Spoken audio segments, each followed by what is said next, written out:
persilakan Romo Arya yang sudah latihan pakai background Romo Mangun. Romo Arya juga bisa bercerita tentang pengalaman jadi guru dan harapannya untuk kami. Baik, Romo Edi, terima kasih. Bapak-bapak, ibu-ibu, selamat pagi, berkah dalam. Selamat pagi, Romo, berkah dalam. Pagi, berkah dalam. Kalau diminta cerita tentang jadi guru, itu pengalamanku sangat sedikit untuk bisa bercerita, tapi sebagai sharing pengalaman masa lalu ya. Waktu saya masih frater di Jakarta, saya memang ditugaskan menjadi guru agama di SMA Negeri 6 waktu itu, SMA 6 di Blok M, Jakarta 3 tahun. Tahun keempat karena tidak boleh mengajar lagi skripsi. Lalu waktu itu saya dikirim ke Papua, ke Nabire. Di sana juga tugasnya ngajar. Ngajar macam-macam kalau di Papua, tidak hanya agama. Kalau guru IPA nggak datang, ya ngajar IPA. Kalau guru bahasa Indonesia nggak datang, ya ngajar bahasa Indonesia. Di SMP negeri dan di SMA Adiluhur. Sekarang itu Kolese Lekok Darmantil yang dikelola Yesus. Itu dulu di Papua, SMA dan SMP. Bersama Romo Gandhi Hartono, dulu frater Gandhi Hartono. Kemudian Indah Jogja terlibat di ISS Pingit. Dulu ngajar untuk anak-anak itu loh, anak-anak jalanan di Pingit, kegiatan ekstrakurikulernya. Lalu di Novisiati di Sonta, ini agak berbeda, tetapi ya ngajar juga. Dari sana di Pika, SMK Pika. Itu tidak banyak mengajarnya, tapi lebih mengelola sekolahnya. Baru mulai banting setir itu 2014, jadi udah nggak ngajar lagi, karena tugas sebagai ekonom. Itu nggak ada hubungan dengan ngajar, kecuali kaitannya dengan pengajaran-pengajaran kelompok-kelompok khusus, misalnya karismatik, pengajaran iman, dan sebagainya. Itu pengalaman saya. Dari pengalaman itu kalau saya lihat, kalau saya penting itu yang pertama lihat konteks orang yang mau diajar. Di konteks itu bagi saya paling penting, bukan hanya konteks tempat, konteks budaya, tapi juga konteks pribadi orang-orangnya. Atau kelompok ya, atau kelompok itu saya dulu diajarinya begitulah oleh pendahulu-pendahulu. Kalau mau mengajar itu ya melihat konteks orangnya. Itu sebenarnya semangatnya sama dengan kalau orang retret itu loh. Latihan rohani itu kan kalau memberi bahan nggak bisa ngasih bahan yang sama dengan semua orang, tetapi membaca kondisi batin orang, membaca kondisi latar belakang orang, kemudian apa bahan yang paling cocok untuk orang yang bersangkutan. Kadang setiap pribadi beda. Itu yang pengalaman pedagogik yang saya selalu pegang. Jadi orang. Maka prinsipnya selalu saya punya keyakinan setiap pribadi manusia itu dianugerahi bakat talenta khusus oleh Tuhan. Mungkin dia tidak berkembang dalam sisi yang lain, tapi dia bisa berkembang lebih maju dalam sisi yang lain juga.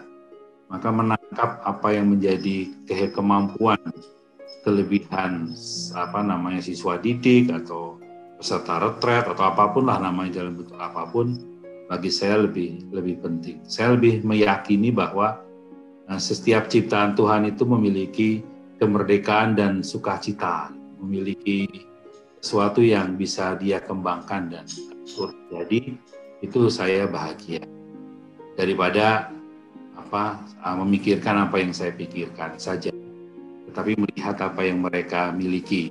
Di begitu banyak keanekaragaman, variasi, bagi saya ini kekayaan rahmat Tuhan. Itu prinsip hidup saya, entah jadi guru atau tidak jadi guru, entah dalam kegiatan lain, pasti setiap orang itu bisa menyumbangkan sesuatu, bisa mengembangkan sesuatu bagi dirinya dan juga bagi banyak orang. Itu yang saya rasakan. Nah, tapi ya sekarang ini nggak banyak pengalaman jadi guru. Justru saya banyak melihat teman-teman yang berkecimpung di DD ini, di Mangunan, TK, SD, SMP.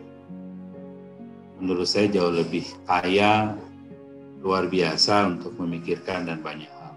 Saya sendiri sekarang seperti out of date ini, tidak update lagi ini tentang situasi-situasi yang ada.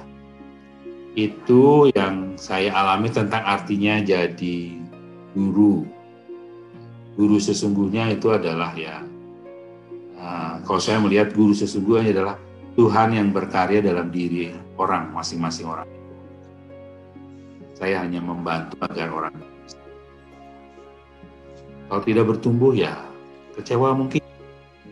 Tenang aja, pasti masih ada banyak jalan orang itu akan berkembang dan bertumbuh. Mungkin tidak melalui saya, tapi juga bisa melalui pihak-pihak lain. Kira-kira begitu pengalamannya, agak aneh kali ya. Tapi ya begitulah. Demikian Romaidi. Bapak Ibu. Ya, tadi terima kasih sharingnya Romaria.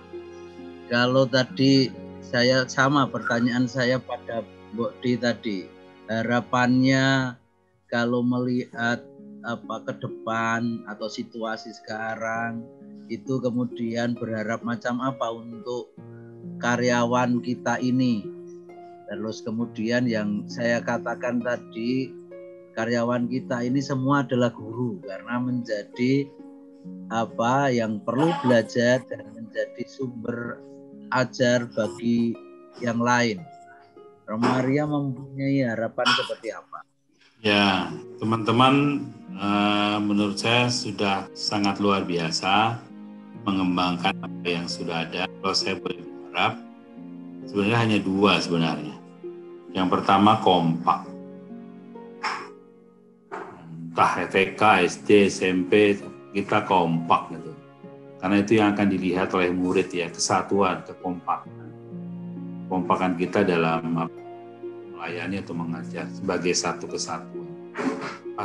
Mungkin ada masalah, mungkin ada ketegangan, kesulitan, tapi kita dilihat oleh orang tua maupun oleh siapapun, siswa, anak didik, pihak-pihak lain, itu kompak, kita bangun berkompak. Itu harapannya. Yang kedua, gembira. Teman-teman gembira nggak ya? Karena hati yang gembira itu menularnya lebih mengena. Gembira. Nah ini membangun kegembiraan. Nah, susah gembira rapopo ya. Iya kita nih gembira itu. Romaria punya tips boh. Susah kok gembira.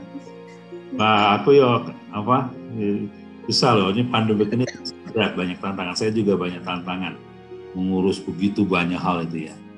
Nah, gembira ya udah syukuri yang ini yakin bahwa orang itu punya maksud baik itu. Percaya itu ya. Percaya orang itu punya kebaikan yang bisa dia beri. Itu yang saya tumbuhkan sehingga nggak merasa khawatir. Saya ada kelemahan terbatas tapi dia lebih bisa membuat ya ikut senang. Nah, itu aja gitu. Dengan kreasi-kreasi yang muncul dari teman-teman. Karena ya kita semua nggak bisa sempurna melakukannya. Bersyukur aja, bersyukur. Hati yang gembira itu mengalahkan COVID itu.